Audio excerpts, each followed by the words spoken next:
एक्लै हिँडिरहँदा बाटो सुन्ने थियो, म एक्लै हिँडिरहँदा बाटो सुन्ने थियो। न कसैको साथ न त उज्यालो नै थियो, न कसैको साथ न त उज्यालो नै थियो।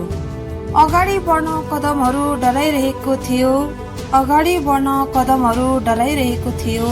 तर पनि मनभित्रबाट अगाडि बढ भन्ने आवाज गुन्जिरहेको थियो, तर पनि मनभित्रबाट अगाडि बढ भन्ने आवाज गुन्जिरहेको थियो। कति चिप्लिएर लडे कति सम्हालेर हिँडे, कति चिप्लिएर लडे कति सम्हालेर हिँडे। जीवनको पाठहरू पढी धेरै कुरा सिके, जीवनको पाठहरू पढी धेरै कुरा सिके।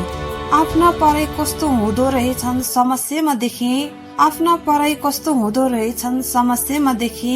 जीवनको हरेक क्षणहरूको अनुभव दिमागमा लेखे, जीवनको हरेक क्षणहरूको अनुभव दिमागमा लेखे।